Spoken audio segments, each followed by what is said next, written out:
Hello everyone, আসসালামু আলাইকুম। Welcome back to my channel Iftiyar রহমানারা। আজকে খুব সরিষা ফুলের বড়া খেতে ইচ্ছে করছিল, সেই জন্য চলে যাচ্ছি সরিষার ক্ষেতে।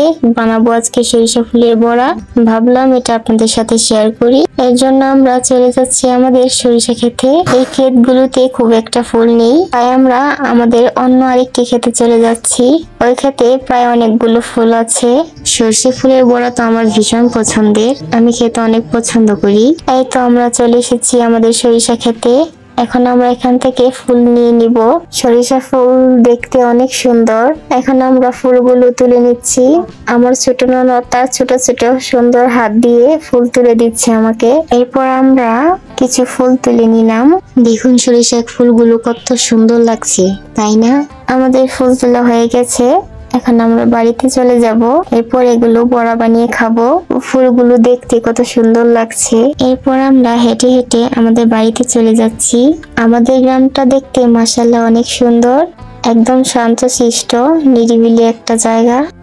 এখানকার মানুষগুলো অনেক সহজ সরল। আমরা এখন ফুলগুলো নিয়ে বাড়িতে চলে এসেছি। এরপর আমরা নিয়ে নিয়েছি চালের গুঁড়ো। এগুলো চালের গুঁড়ো দিয়ে বড়া বানাবো। এর জন্য দিয়ে দিলাম পেঁয়াজ বাটা, রসুন বাটা, দিয়ে দিলাম হলুদের গুঁড়ো, ধনিয়া গুঁড়ো, মরিচের গুঁড়ো, জিরে গুঁড়ো এবং পরিমাণ মতো লবণ। ফুলগুলো তুলে আনার পর আবারও ভালোভাবে বেছে নিয়েছিলাম। এরপর ধনিয়া পাতা দিয়ে দিয়েছি আমি কিছু পরিমাণে। এরপর সেখানে ফুলগুলো দিয়ে দিলাম। এখন এগুলো খুব ভালোভাবে ধুয়ে নিব। পানি দিয়ে আমি ফুলগুলো ভালোভাবে ধুয়ে নিচ্ছি। এরপর চালের গুঁড়ার সাথে যে মশলাগুলো দিয়েছিলাম সেগুলো আমার আম্মু মাখিয়ে দিচ্ছে। এগুলো অল্প পরিমাণে পানি দিয়ে মাখিয়ে নেওয়া হলো। এরপর ফুলগুলো পানি ঝরিয়ে এর মধ্যে দিয়ে দিব। এরপর এগুলো মাখিয়ে নিতে হবে। সবগুলো মাখিয়ে একসাথে মিক্স করে নিতে হবে। আমাদের মাখিয়ে নেওয়া হয়ে গেছে।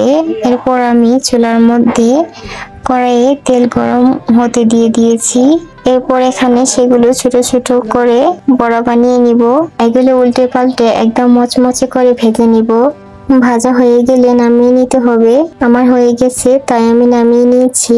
বড়াগুলো দেখতে যতটা লোভনীয় লাগছে, খেতেও ঠিক ততটাই মজাদার হয়েছিল। আপনারাও বানিয়ে খেতে পারেন। আজকের ভিডিওটা এই পর্যন্তই। দেখা হবে আবারও অন্য কোনো ভিডিও নিয়ে। আল্লাহ হাফেজ।